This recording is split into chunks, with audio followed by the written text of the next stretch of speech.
ಕಾವು ಶ್ರೀ ಪಂಚಲಿಂಗೇಶ್ವರ ದೇವರ ವರ್ಷಂಪ್ರತಿ ಜಾತ್ರೋತ್ಸವದ ಅಂಗವಾಗಿ ಶ್ರೀದೇವರ ಅಂಚಿನಡ್ಕ ಬಿಂತೋಡಿ ಸವಾರಿಯು ರಾತ್ರಿ ವಿವಿಧ ಮೆರುಗುಗಳೊಂದಿಗೆ ವಿಜೃಂಭಣೆಯಿಂದ ನಡೆಯಿತು. ಶ್ರೀ ದೇವಾಲಯದಿಂದ ಬಲಿ ಹೊರಟು ರಾಜಾಂಗಣದಲ್ಲಿ ಉತ್ಸವ ಬಲಿ ಕಟ್ಟೆಪೂಜೆ ನಡೆದ ನಂತರ ಶ್ರೀದೇವರ ಅಂಚಿನಡ್ಕ ಪೇಟೆ ಸವಾರಿ ಆರಂಭಗೊಂಡಿತು.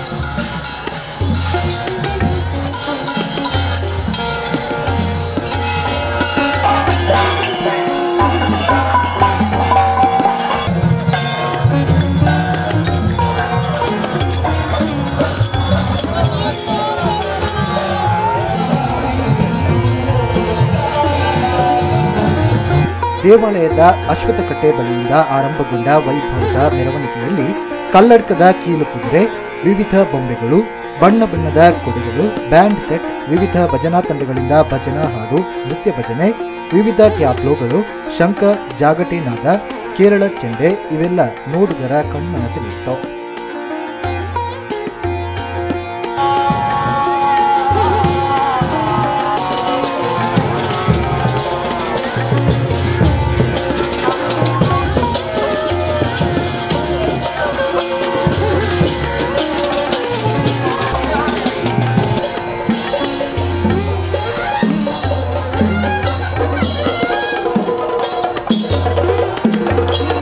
ದೇವರ ಎದುರಿನಲ್ಲಿ ಮಕ್ಕಳು ದೀಪವನ್ನ ಹಿಡಿದು ಸ್ವಾಗತಿಸಿದರು. ಮೆರವಣಿಗೆಯಲ್ಲಿ ಪಾಲ್ಗೊಂಡಿದ್ದ ಕಾವು ನನ್ಯ ತುಡರ್ ಯುವಕ ಮಂಡಲ, ತುಡರ್ ಮಹಿಳಾ ಮಂಡಲ, ದುರ್ಗಾವಾಹಿನಿ ಮಹಿಳಾ ಭಜನಾ ಮಂಡಳಿ ಮಾನ್ಯಡ್ಕ, ಶ್ರೀ ಪಂಚಲಿಂಗೇಶ್ವರ ಭಜನಾ ಸಂಘದವರು ತಮ್ಮ ತಮ್ಮ ಸಮವಸ್ತ್ರದಲ್ಲಿ ಭಾಗವಹಿಸಿ ಮೆರವಣಿಗೆಯ ಮೆರುಗನ್ನ ಹೆಚ್ಚಿಸಿದರು.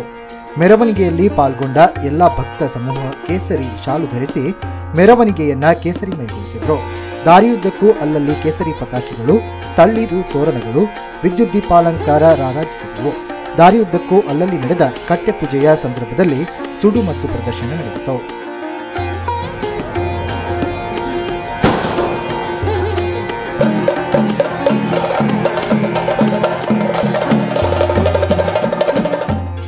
ಮೆರವಣಿಗೆಯಲ್ಲಿ ಭಾಗವಹಿಸಿದ್ದ ಭಕ್ತ ಸಮೂಹಕ್ಕೆ ಮೆರವಣಿಗೆ ಹೊರಡುವ ಮುನ್ನ ಶ್ರೀ ದೇವಾಲಯದಲ್ಲಿ ಊಟದ ವ್ಯವಸ್ಥೆ, ಮೆರವಣಿಗೆಯ ಮಧ್ಯದಲ್ಲಿ ಕಾವು ಸಹಕಾರ ಸಂಘದ ಬಳಿಯಲ್ಲಿ ಉಪಹಾರದ ವ್ಯವಸ್ಥೆ ಮಾಡಲಾಗಿತ್ತು.